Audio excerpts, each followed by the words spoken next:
કેમ છો ભાભર?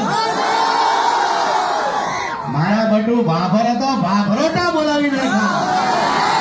પણ દાદા થોડા નીચે જાઓ, બધાને જોવા જો મને. આ બનાસની ધરતીનો પ્રેમ છે, ભાભરનો પ્રેમ છે. અરે દાદા નીચે ઉતર ભાઈ, તું નીચે ઉતર તો મને જો હેકો જોજો, તમે પાછા કામલે છોટી જતા નહીં.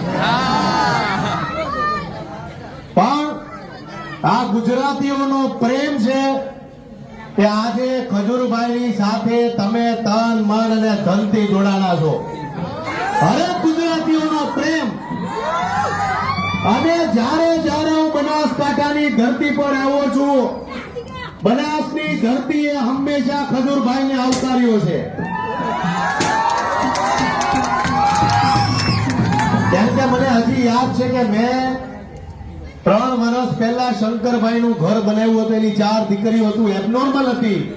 45 ડિગ્રીની અંદર, એટલા બધા તડકાની અંદર વાછડા ગામની અંદર ઘર બનાવ્યું હતું.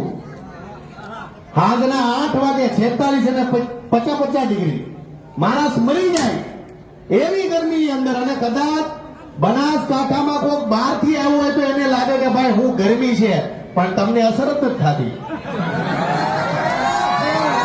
કારણ કે તમે ટેવાઈ ગયા છો. પણ તમારી ધરતી એક એવી ધરતી છે, ધક્કા મૂકી એટલી થઈ ગઈ. સાંભળો, તમારી ધરતી એક એવી ધરતી છે કે તમે માયાળુ એટલા, ભોળા એટલા, અને ખાસ તો મને તમારી પર ગર્વ એટલે માટે થાય છે કે તમે ગૌ પ્રેમી છો. અને આ ધરતી પર આમ જો આજે ખાસ તમારી બધા પાસે મારી વિનંતી છે, ભાઈ કરશો, જોરથી બોલો કરશો.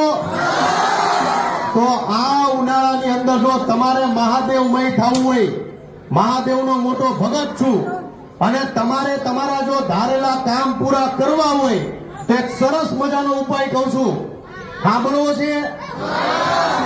આ ઉનાળાની અંદર દાદા થોડાક સાઈડ પર આવી જાવ. તો ઉપાય એ છે કે આ ઉનાળો છે, આ ઉનાળાની અંદર 5 રૂપિયા, 10 રૂપિયા, 100 રૂપિયા, જેની પાસે જે પણ પૈસા હોય યથાશક્તિ રોડ પર રખડતી ગાયોને તરબૂચ લઈને ખવડાવજો. મારો મહાદેવ તમારું કામ પૂરું ન કરે તો મારું નામ બદલી નાખજો. કારણ કે સામાન્ય માણસને ગરમી થાય, મને કદાચ ગરમી થતી હોય તો હું રોડ પરથી તરબૂચ લઈને ખાઈ લઉં અને મારી પેટની અગ્નિ ઠારી દઉં. પણ ગાય માતાને જો ગરમી થતી હોય તો ગાય માતા શું કરે? એટલે એના માટે આપણે એનું રક્ષક બનવાનું છે કે રોડ પર રખડતી જે પણ ગાયો હોય, એક તરબૂચ ખાલી ગાય માતાને ખવડાવજો. મારો મહાદેવ જો તમારું કામ ધારેલું પૂરું ન કરે તો મારું નામ બદલી નાખજો. કેમ કે તમારી ત્યાં ધરણીધર ભગવાન છે ભાઈ. મૂછો વાળો કાનુડો હોય એને કઈ ઘટે નહીં. અને કૃષ્ણ ભગવાનને શું ગમે? ગાય. અને ઈ ગાયનું જો તમે રક્ષણ કરતા હો ને તો મારો ધરણીધર તમારા ઘરમાં 1 રૂપિયો ઘટવા ન દે. પણ આ કરશો કે નહીં તમે? આ ઉનાળાની અંદર 5 રૂપિયા, 500 રૂપિયા, 1000 રૂપિયા કે 50,000 રૂપિયા ગાય માતાને તરબૂચ ખવડાવશો કે નહીં? પછી ભલે મારું તેલ ન લ્યો એનો મને દુઃખ નહીં થાય, પણ મારી ગાયને હાથવી લેવો ને, એટલે એમાં બધું થઈ જાય. કેમ કે તમારા વિસ્તારની આ બહુ સત્ય વાત કરું કે હું જયારે કેદારનાથ જાઉં છું ને ત્યારે કેદારનાથના જે ખચ્ચરો હોય, એ ખચ્ચરોના તમે મોઢા જોશો ને તો તમને એક ભાવ લાગશે કે આ ભગવાન તો નહીં હોય. આ સત્ય વાત કરું છું. એવી જ રીતના બનાસની ધરતીની કોઈ પણ ગાયોને તમે જુઓ, એના જેવું કરુણામય ફેસ મેં મારા જીવનમાં જોયું નથી. એટલે ગાયોની સત્ય સેવા તમારે કરવી હોય તો આ ઉપાય કરજો. બીજું, અમારું ખજૂરભાઈનું શુદ્ધ સિંગ તેલ બનાસની ધરતી પર આવી ગયું છે.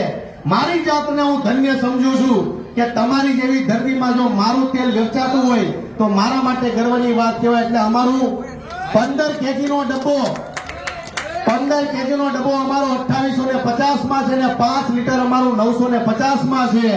હંમેશા કહું છું કે કલાકાર તરીકે જે કાંઈ પણ મારા જીવનમાં હું કમાઈ ગરીબો માટે દોડતો રહીશું.